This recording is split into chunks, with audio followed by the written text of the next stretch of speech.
할렐루야. 하나님께서 우리에게 은혜를 주시고 여기까지 살아계 오신 걸 감사해서 오늘 하나님께 큰 영광의 박수를 한번 먼저 드리고 말씀을 나누고 싶습니다.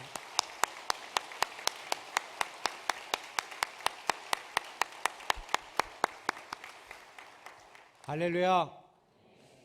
하나님께서 우리에게 은혜를 베풀어 주셔서 우리에게 오늘 주시는 말씀은 레위기 16장 11절부터 13절, 20절에서 22절까지의 말씀을 번갈아며 읽도록 하겠습니다. 제가 먼저 읽겠습니다.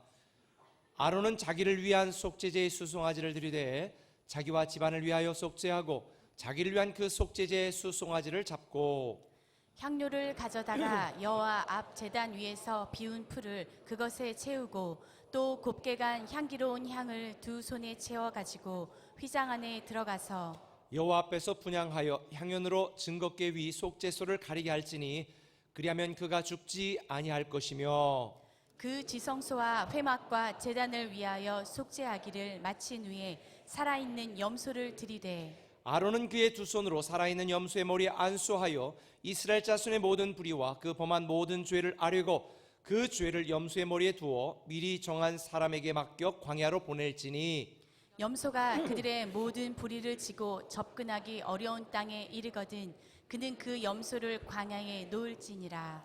아멘. 어떻게 여러분들 추석 명절 잘 보내셨어요? 잘 보낸다는 의미가 뭐죠? 잘 먹고 안 싸우고 즐겁게 있다 오면 되는 거죠. 제가 지난주 우리 꿈에게 성도님들을 추석 명절에 가정선교사로 제가 파송을 한다고 했는데 어떤 분이 문자를 주셨어요. 목사님, 가정선교사기가 정말 힘드네요. 그래서 제가 가정선교사로 잘 할 수 있도록 격려해 드렸는데 사실 선교사로 살아가는 건 쉽지 않아요. 그래서 우리가 선교사들을 위해서 기도하고 지지하고 지원하는 건 굉장히 중요한 것 같습니다. 우리 한 집사님은 명절 때마다 자기 스타일의 신앙을 강조하는 처형 때문에 너무 힘들다고, 그냥 자기만 혼자 열심히 믿으면 되지 자기가 믿는 거 외에는 다 잘못된 것처럼 막 지적질을 당하고 핏대를 올려가지고 너무 피곤하다고 이야기를 하더라고요. 또 한 분은 자기 모든 가족들이 모이면 많이 모이는데 다 교회를 다니고 신앙이 좋대요. 그런데 시아주버님 한 분만 꼰대 유교, 그래서 너무 힘들다고, 다 추대배 드리고 또 그분만을 위해서 또 이렇게 해줘야 되는 상황이 정말 힘들다는 하소연을 제가 들었습니다. 믿지 않는 가정들에서는 막 술잔 돌리고 또 고스톱 치고 그럴 텐데 그 와중에 잘 버티느라고 애들 많이 쓰셨습니다. 그냥 같이 하셨어요?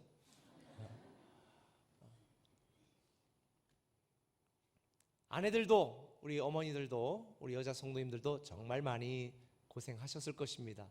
그런데 남자들도 스트레스 많이 받는 거 아세요?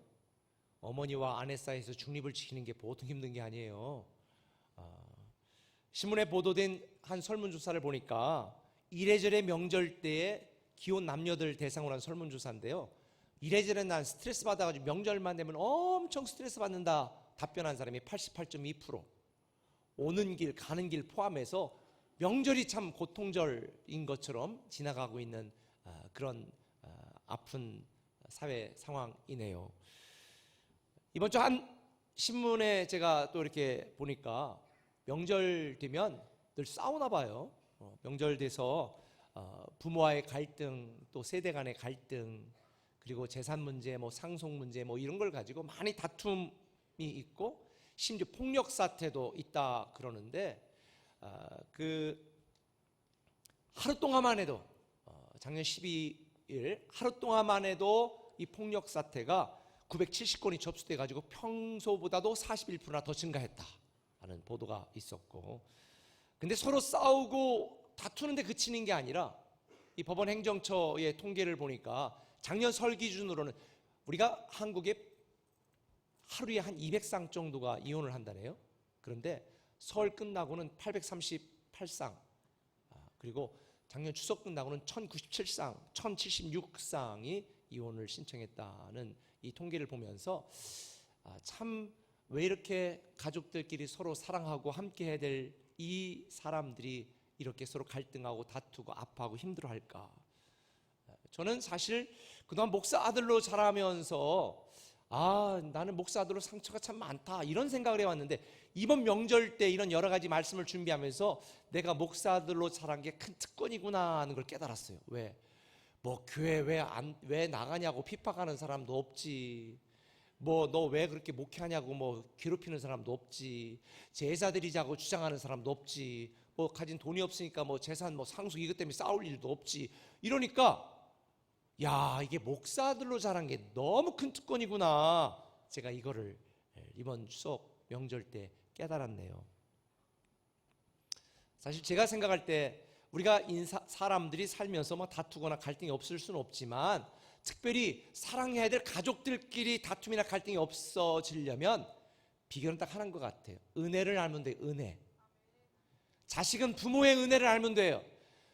뭐 가진 게 물려준 게 난 흙수저다, 왜 이렇게 아버지 그동안 뭐 했는데 돈도 못 벌었냐 이러지 말고 그냥 키워준 것만으로도 감사하는 부모의 은혜를 알면 갈등이 없고, 또 부모도요 자녀의 은혜를 알아야 돼요.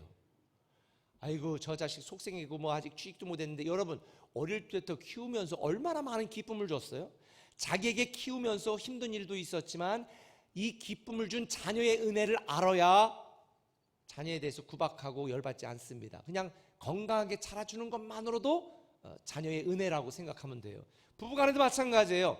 아내는 남편의 은혜, 남편은 아내의 은혜를 알아야죠. 나 같은 사람을 선택해 준 거, 혹시 또 내가 남편 아내 선택해 준 건데 이런 분이 혹시 있으면요, 지금까지 여러분을 참고 살아준 것만으로도 은혜예요. 은혜. 안 참았다고 뭐 싸우면 소리 지른다고 그러면 그냥 살아서 옆에 존재하는 것만으로도 은혜예요. 정말로 제가 이 추석명절 전후에 아프고 힘든 분들 기도해주고 또 전화도 하고 또 신방도 하고 이렇게 하면서 깨달은 것, 정말 외로운 분들이 많잖아요. 속썩이고 승질이 들어도 함께 살아주고 버텨주는 것만으로도 감사한 것, 이게 은혜라는 걸 알면 우리는요 다툼이 없을 줄 믿습니다. 사실 성경을 읽어보면 이스라엘 백성들이 왜 그토록 비참하고 고통스러운 삶을 살아갈 수밖에 없었을까, 그들의 역사가 왜 그렇게 힘들었을까를 보면 저는 딱 한마디로 요약할 수 있습니다. 그들은 하나님의 은혜를 몰랐다. 노예 족속이었던 이스라엘 백성들을 하나님이 선택해서 선민으로 택하시고 그들에게 복을 주시고 그들을 통해 모든 열방의 백성들이 복을 받도록 택해 주었는데도 불구하고 은혜가 은혜인 줄 모르고 마실 물이 없다느니 우리 정력이 떨어지는데 고기를 안 준다느니 하여간 이 이스라엘 백성들이 원망하고 불평한 이 은혜를 모르는 그들의 불신앙 때문에 그들은 스스로의 고통과 고난을 자초하게 되었다는 걸 저는 성경을 통해 보게 되어집니다. 그렇다면 하나님의 위대한 상속자의 특권을 받은 저와 여러분, 우리 모두는 왜 하나님의 축복을 누리지 못하는가? 결론적으로 한 가지입니다. 은혜를 몰라서 그래요. 은혜를 깨닫지 못해서 그래요. 저는 오늘 본문을 통해서 우리가 하나님께 받은, 또 우리에게 주신 하나님의 은혜가 무엇인가를 좀 살펴보려고 해요. 지금 레위기를 우리가 쭉 생명의 삶을 통해 말씀을 묵상하고 있는데요, 이 오늘 우리가 읽은 이 본문의 내용은 대속죄제에 대한 내용입니다. 대속죄일에 대한 규례와 하나님의 말씀이 소개되어 있습니다. 레위기 23장에 보면 하나님이 이스라엘에게 명령한 7가지의 중요한 절기들이 쭉, 제사들이 쭉 설명이 되는데, 그 중에 클라이맥스가, 하이라이트가 오늘 본문에 소개되고 있는 대속죄제입니다. 이 대속죄제가 왜 하이라이트냐면 각각의 제사나 번제는 각 개인의 죄들을 사함받고 어떡하는 이런 건데, 오늘 드려지는 이 대속죄일, 대속죄제는 이스라엘 백성들 전체의 죄를 한꺼번에 용서받는 그야말로 민족적인 행사입니다. 대제사장은 다른 제사장들의 도움을 받아서 1년에 한 번, 그것도 세 달이 시작되는 그때에 직접 지성소에 들어가 이스라엘 모든 백성들의 죄를 위한 제사를 드리게 되어집니다. 그래서 이 이스라엘은 이 레위기 시대부터 지금까지 이 대속죄 일에 대한 중요한 이 중요성을 알아서 지금도 이스라엘에는요 명절처럼 지내요. 제가 이스라엘에서 고고학 발굴을 하고 탐사를 하다가 또 한 2달 동안 머무르면서 이스라엘에 있었던 경험이 있는데요. 그때 안식일이 되면, 토요일이 되면 이스라엘 사람들은요 이 경건한 유대인들이 사는 지역에는 바리케이트가 쳐지고 일체의 통행이나 일이 금지됩니다. 물론 세속적인, 백화점이라는 세속적인 유대인들은 신경 안 쓰고 지들이 놀 거 다 놀아요. 그런데 경건한 유대인들이 사는 지역이 따로 있어. 머리 빵모자 딱 쓰고 내 위에는 하나님 있다, 이걸 인정하는. 그리고 그들이 사는 지역은 아예 통제가 돼버리거든요. 그런데 대속죄일, 이 대속죄제가 되는 이 레위기에서 말하는, 오늘 본문에서 말하는 이 날이 오면 세속적인 유대인이든 경건한 유대인이든 이스라엘 전역의 차량 통제가 금지됩니다. 그래서 옛날에 아랍이 이때에 이스라엘을 침공한 거예요. 이때에. 그리고 앰뷸런스라든지 이런 비상차만 다니고 전체 이스라엘이 그날 하루 동안 금식하거나 경건하게 보냅니다. 하나님은 왜 이토록 이 대속죄를 중요하게 말씀하셨을까? 이 대속죄제는 이스라엘 백성들에게만 베풀어 주신 하나님의 특별한 은혜였기 때문입니다. 은혜. 여러분 생각해 보세요. 1년 동안 우리가 지금 모든 죄를, 우리 꿈의 교회 성도들이 지금 모든 죄를 설날 때 내가 딱 하나님 앞에 나가 기도하고 딱 사노라 그러면 다 사해진다. 1년마다 이게 대속죄일 때 갱신이 된다면 얼마나 기분이 좋겠어요. 그래서 이 하나님의 은혜가 민족적으로 임한 날, 이 놀라운 은혜가 백성들에게, 이스라엘 백성들에게 진행되는 날이 대속죄일인데, 여러분, 그런데 이스라엘은 1년마다 대속죄일, 대속죄제를 통해 그들의 죄를 사함받았지만 저와 여러분, 우리는요 그럴 필요가 없어요. 왜 그런 줄 아세요? 히브리서 9장 7절부터 12절에 보면 이렇게 되어 있습니다. 같이 한번 읽어보겠습니다. 주의 깊게 시작.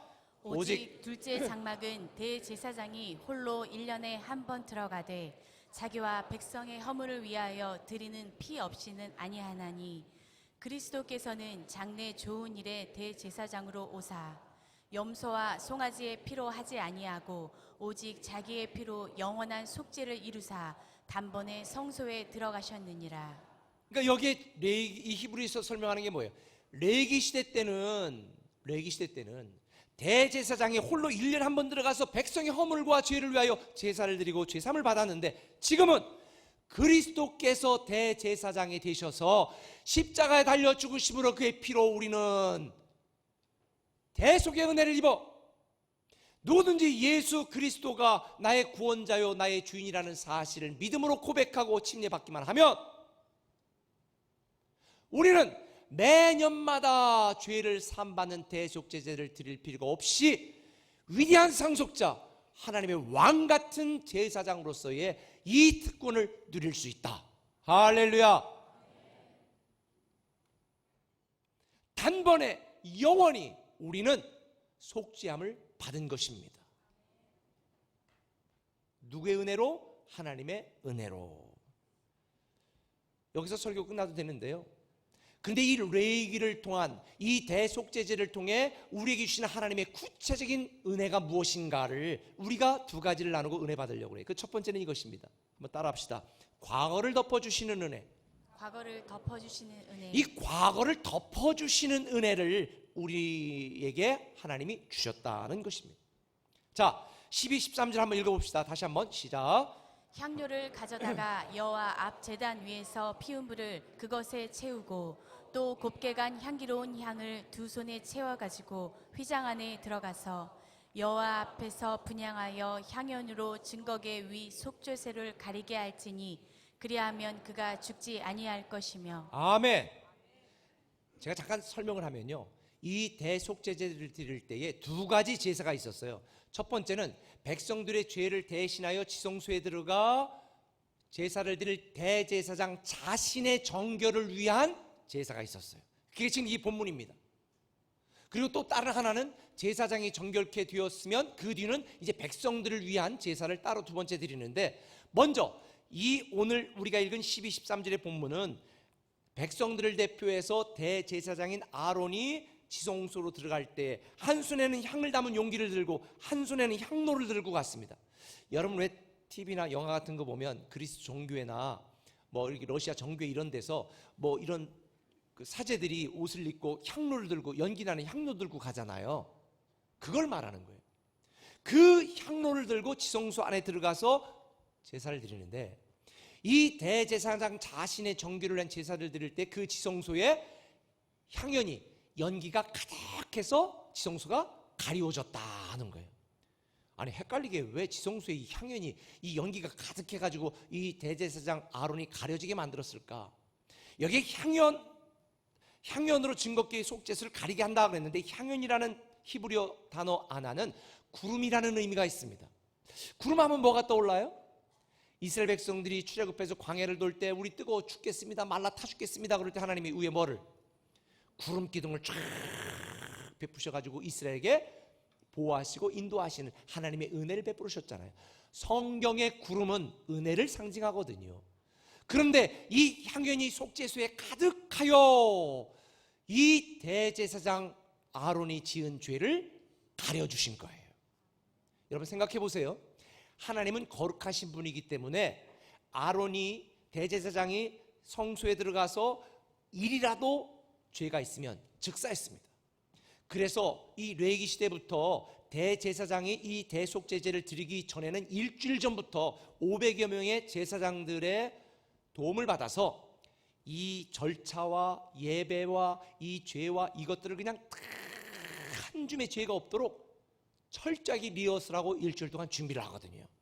근데 사람이 아무리 준비를 해도 인간의 마음이 더럽기 때문에 하나라도 남아있는 죄를 가지고 대제사장이 지성소에 들어가면 그 대제사장은 죽어요, 살아요? 죽어.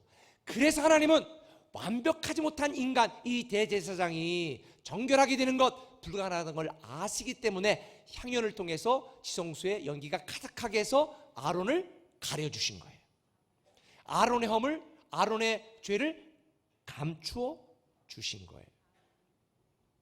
다시 말하면 죄를 범해 죽을 수밖에 없는 이 대제사장조차 아론을 하나님이 은혜를 주셔서 그의 모든 허물과 죄를 가려주시고 너가 거룩하다, 그러니 나가서 백성을 위한 제사를 드려라, 이렇게 허락하신 거죠.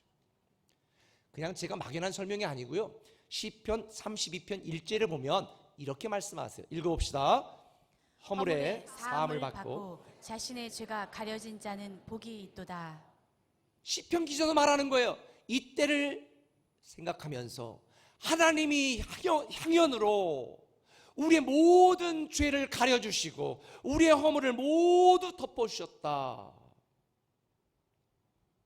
여러분, 솔직히 저와 여러분 우리 중에 하나님이 죄 없는 자만 예배 드리라 그런다면 이 자리에 남아있을 사람은 저를 포함해서 한 명도 없습니다.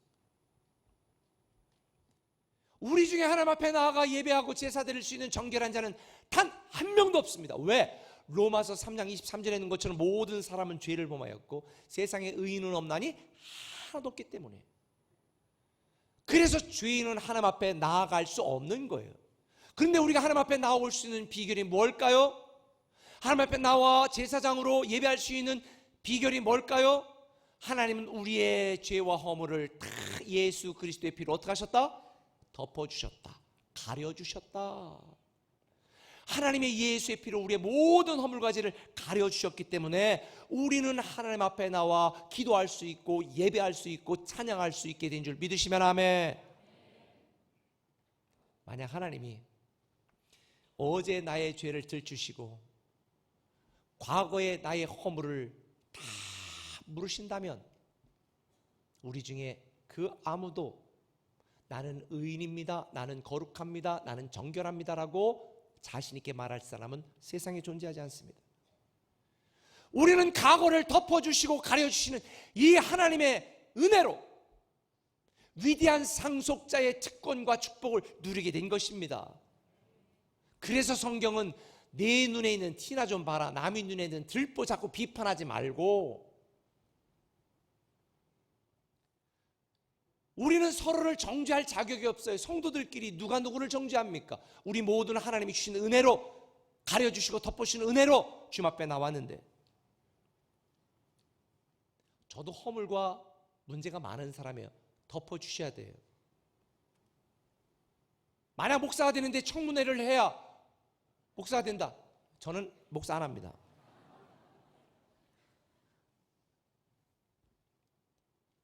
나의 과거를 묻지 않으시고 나의 허물을 가려주시기 때문에 내가 그 은혜로 하나님을 섬기는 삶을 살아갈 수 있는 거예요. 얼마 전에도 봤던 것처럼 무슨 장관 하나 임명하는데, 제가 알기로는 저도 굉장히 좋아했던 분이거든요. 온갖 의롭고 정의롭고 바르고 정직한 척은 다 했는데 솔직히 까보니까 의욕이 얼마나 많아요. 여러분, 세상의 정치인에게는 희망이 없어요. 여러분들 중에 세상의 정치인에게 희망 두는 분들이 있을지 모르겠지만 아니에요. 하나님의 희망을 둬야 됩니다. 우리가 하나님을 바라보고 하나님께 희망을 두고 하나님께 기도하면 하나님이 사람도 세우시고 사람을 통해 일하시기 때문에 하나님이 우리나라를 위해 필요한 사람들을 다시 세워주시고 다시 일으켜주시고 다시 배치해 주시리라 저는 믿습니다. 현재 우리나라의 여러 가지 모습에 대하여 참 위기다, 힘들다, 답답한 분들 많겠지만 그래서 우리는 더 조국과 민족을 위하여 엎드려 기도해야 되는 것입니다. 리스트로벨이라고 사람이라고 쓴 은혜 하나님의 은혜라고 하는 책에 보면 그분이 서두에서 은혜에 대해서 이렇게 정해요. 은혜는 하나님이 우리에게 베풀어준 호의다. 은혜는 하나님이 우리에게 베풀어준 호의예요. 그런데 하나님이 우리에게 베풀어준 호의를 마치 우리의 권리처럼 주장하고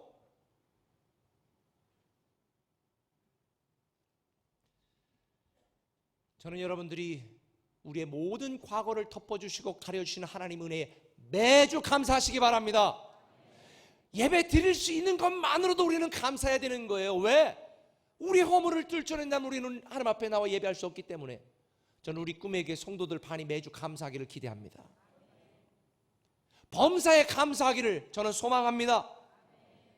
우리는 위대한 상속자의 특권을 가진 자들이기 때문에 이 축복을 누려야 됩니다. 근데 성경에 보면 한 잔의 물과 한 줌의 양식에 이 놀라운 은혜의 특권을 팔아넘긴 인간이 존재해. 누구지요? 에서예요. 얼마나 바보 같아. 근데 바보 같은 에서가 여러분들 중에도 몇 명은 있을 것 같아. 오늘날 교회 안에 이런 에서가 얼마나 많은지 몰라.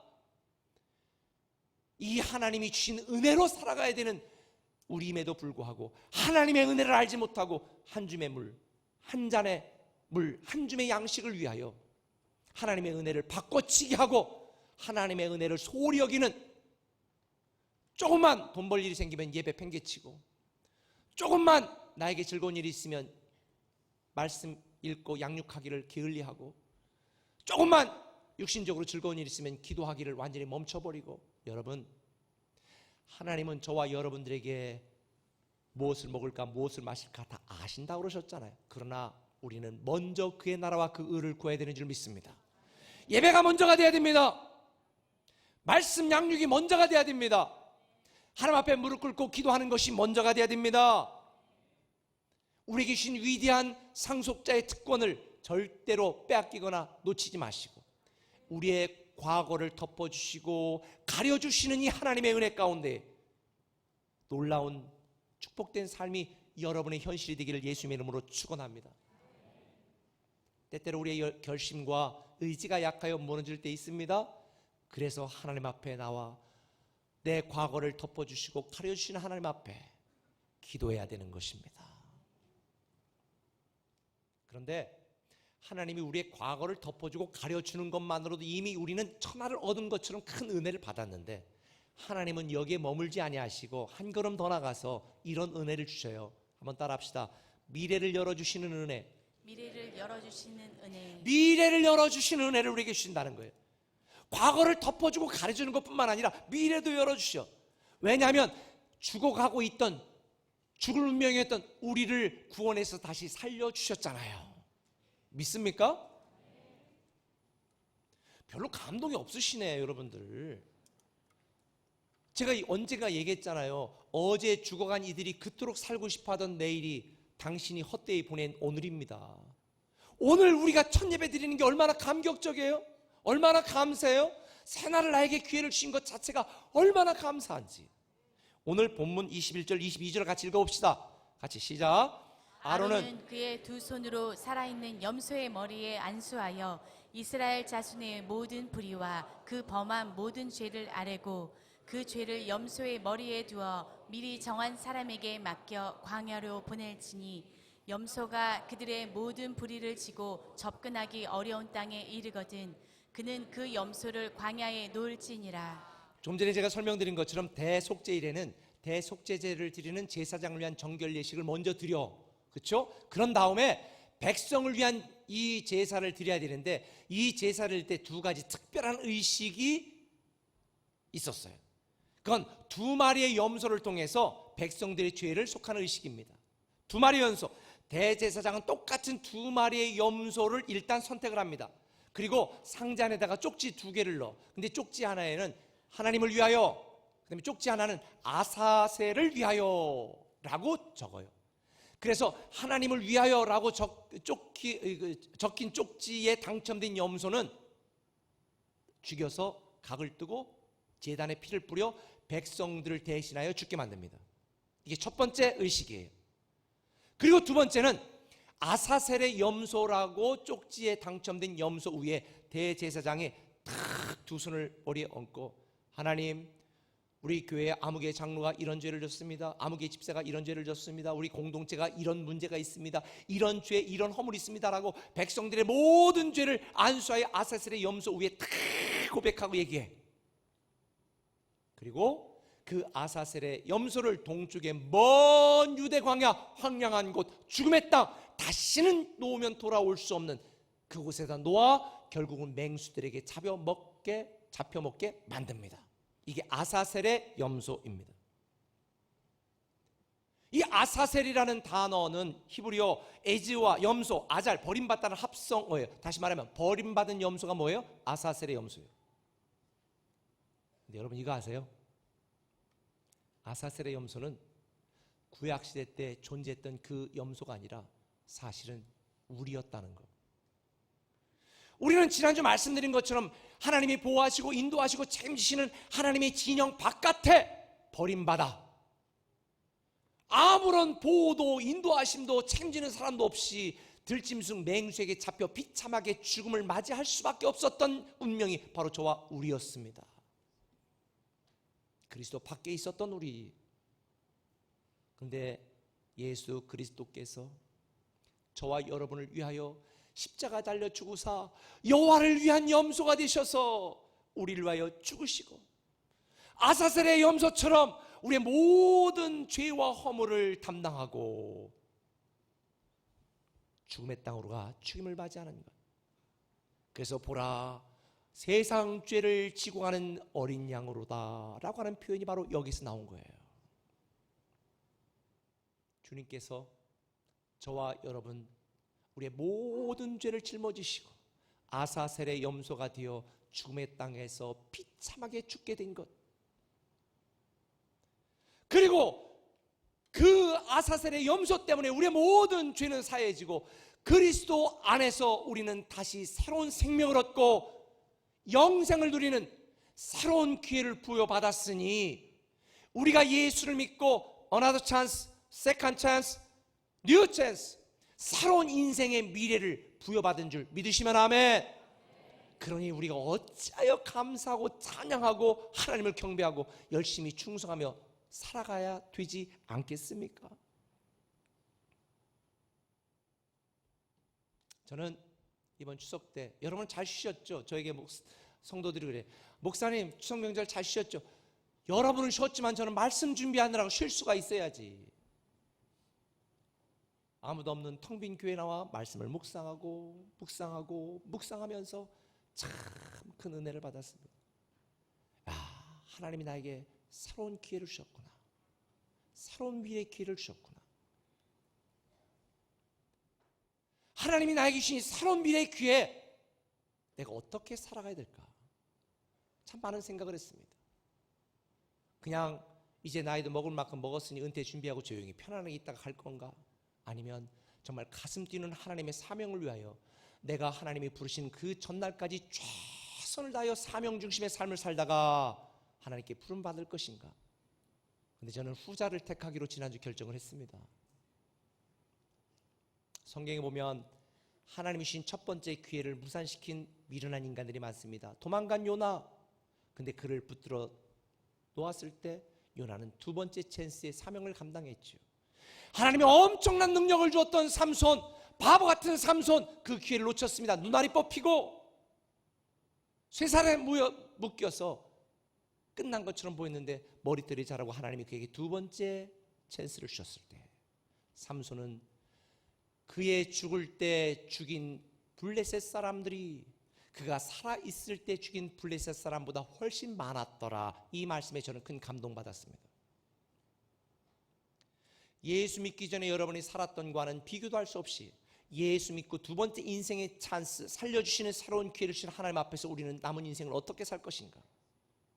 나의 이기심과 단지 나의 명예와 아니면 남들보다 조금 더 안락한 삶을 추구하며 살아갈 것인가? 에서처럼, 아니면 정말 사명 중심으로 하나님 나라를 위하여 영혼과 영생을 위하여 이 땅에 연연하지 않고 내 가진 건 내 지식, 내 물질, 내 능력 다 들여서 하나님이 주신 이 두 번째 기회를 의미 있고 가치 있고 보람 있고 멋지게 살 것인가? 그것은 여러분이 오늘 결정해야 될 결단의 마음입니다. 나조차 나를 포기하고 싶을 때 하나님은 나를 포기하지 않고 그리스도 안에서 새로운 미래를 열어주신 줄 믿으시면 아멘. 제가 이번 추석 밤날인가요? 추석 밤인가 TV를 봤어요. TV를 잘 안 보는데 그날은 여러 가지 이제 묵상을 하고 또 생각을 하고 또 생각나는 걸 이제 갤럭시 노트에다 쭉 적다가 TV를 딱 켰는데 마침 도시재생, 요리가 도시를 살린다는 프로그램이 있더라고요. 그걸 봤어요. 50분짜리 프로그램을 제가 봤습니다. 그런데 사실은 제가 도시재생에 대한 관심이 많아가지고 예전에 작년 같은 경우도 우리 교육자들 데리고 저 서울 성수동 뭐 봉제공장 뭐 수제업 가게들 지금 카페로 된 그것도 제가 이제 가봤고, 그렇게 되면 원래 살던 원주민들이 집값 임대료 올라 또 나가는 젠트리피케이션 뭐 이런 상황에 대해서도 나름대로 좀 생각을 해보고, 근데 거기에는 지금 소재동, 서울역 뒤에 있는 그 소재동 거기를 도시 재생 사업으로 재개발하는 문제에 대한 이런 부분들이 나왔더라고요.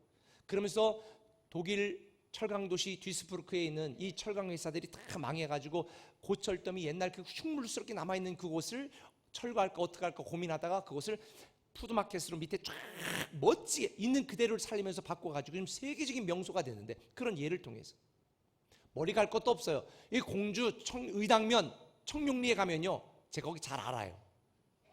그런데 가면 쌀창고로 쓰던 곳을 청룡 카페로 지금 바꿔가지고 가보신 분이 계세요? 흉물스럽던 별 사용을 안 하는 이 쌀창고였던 곳을 카페로 만들어서 그 의당면이 다 살아날 수 있는 기회를 제공한 거. 저는 이 프로그램을 보면서 이런 생각을 했습니다.